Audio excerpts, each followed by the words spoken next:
안녕하십니까. 저는 경희대학교 치과병원 치과보철과에 근무하고 있는 홍성진이라고 합니다. 진료는 치과보철학 분야의 모든 고정성, 가철성, 또 의치, 틀니인데요.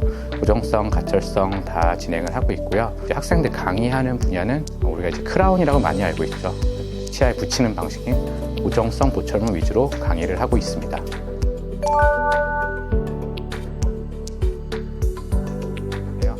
요즘에는 이제 환자분들도 많이 아시겠지만은 그 디지털이 이제 치과에 많이 접목이 돼서 우리가 흔히 알고 있는 3D 프린팅이라던가 CAD로 디자인해서 형태를 많이 만들긴 하는데요. 또 저희는 가상 교합기라고 부르는데요. 그런 CAD 소프트웨어 안에 교합기가 있는데 그거를 이제 어떻게 좀 더 잘 사용해 볼 것인지, 그다음에 이것의 원리라던가 그런 것들에 대해서 강의를 좀 많이 하고 있고요. 그러다 보니까 이제 제가 관심 있는 교합 분야에 대한, 그러니까 이제 치아의 물림을 어떻게 우리가 형성해 줘야 되는지, 그다음에 우리가 이제 보철물을 만들 때 어떤 형태를 만들어 줘야 물림이 편한지, 이런 분야에 대한 관심이 많아서 강의를 많이 하고 있고요.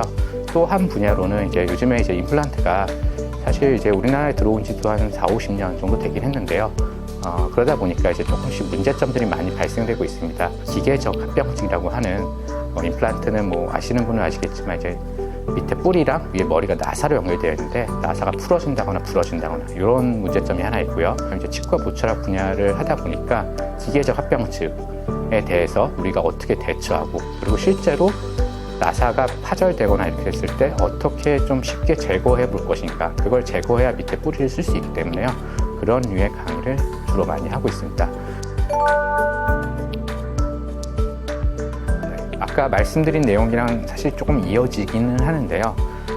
임플란트가 나사가 파절되어서 저희 병원에 많이 내원하십니다. 임플란트 뿌리가 있고 머리가 있는데 그 사이에 아주 조그만 나사로 연결이 돼 있는데 이게 풀어졌을 때는 그냥 조이기만 해주면 되긴 하는데, 근데 이게 부러지게 되면은 밑에 있는 그 뿌리에 있는 아주 조그만 나사 조각을 제거를 해야 되는데, 이게 이제 밑에 뿌리를 손상시키지 않고 제거를 해야 뿌리 다시 쓸 수 있습니다. 만약에 이걸 제거를 못하면은 우리가 보통 이제 치아를 발치하듯이 임플란트를 뿌리를 제거하고 다시 심어야 되는 굉장히 힘들고 오래되는 과정을 거쳐야 되기 때문에 저희 병원 쪽으로 의뢰를 해주시는 경우가 많습니다.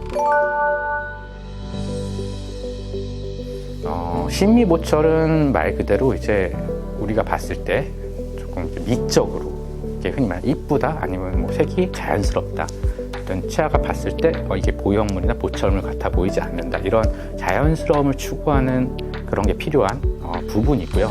그러다 보니까 주로 우리가 보는 건 앞니죠. 아니면 이제 틀니, 의치같이 전체적으로 해줘야 되는 거예요. 왜냐면 이제 어르신들 보시면 아시겠지만 치아가 많이 없으신 분들은 이제 앞면 전체가 조금 달라 보이는 경우가 많으신데요. 그런 것들을 이제 잘 해결하는 것들을 전체적으로 심미보철을 하고요. 환자분들이 많이 아시는 라미네이트도 이제 어떻게 보면 치아 성형이라고 많이 알려져 있는데요. 그러니까 조금 삐뚤빼뚤한 치아를 교정으로 잡아주는 경우도 있지만은 이제 교정 같은 경우는 좀 치료 기간이 길다 보니까 조금 치아를 성형해서 할 수 있는 경우에는 라미네이트 같은 치료를 많이 하고요. 특수보철은 어떤 특별한 정의가 있다기보다는 어떻게 보면 심미보철도 특수보철의 범위에 들어갈 수 있지만은 일반적으로는 우리가 이제 구강암이라던가 아니면 이제 치아가 크게 결손돼가지고 치아나 그 밑에 있는 뼈가 악골이라고 하죠. 그 부분이 많이 없을 때 거기를 회복해주는 그런 술식을 보통 특수보철을 하고요.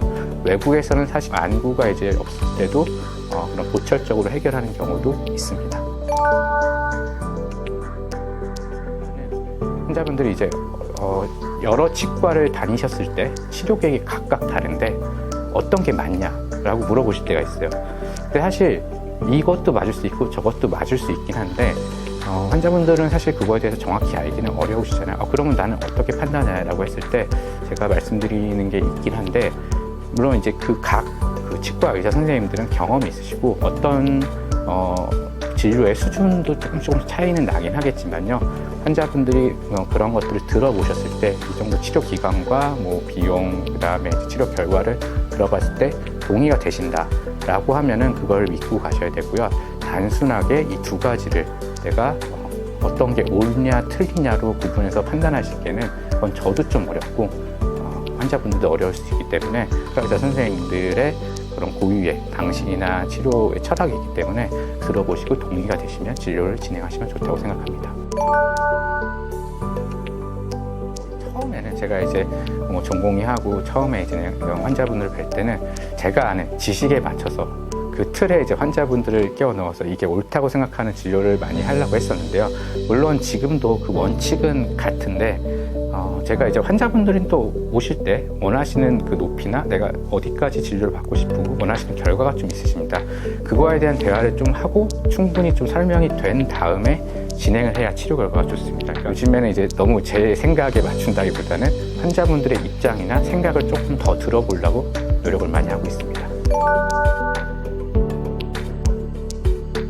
물론 이제 요즘에 우리가 이제 치과에서도 그렇고 다른 학문도 마찬가지고 논문도 많이 쓰고 이런 것도 분명히 중요하고 학계를 이끌어 나가는 데 충분히 중요하다고 생각을 하지만은 이 치과가 우리가 임상가로서 매일 보는 환자 임상도 어떻게 보면 되게 중요하고요. 또 하나는 이제 저희랑 같이 진료를 하고 있는 전공의 선생님들에 대한 교육도 중요하다고 생각하는데 그런 이제 치과 임상, 매일매일의 임상과 전공 교육 면에 있어서는 특히 이제 경기대학교가 치과병원이 은퇴하신 더 선배 교수님들부터 그런 교육 과정이 잘 맞춰져 있고 이루어져 있어서 그런 게 잘 전달이 된다고 저는 믿고 생각하고 있습니다. 또 이제 교수님들 간 아니면 전공의들 간 이런 협진이나 서로 도움 아니면 교육 이런 면들이 잘 되고 있다고 생각하고 있습니다.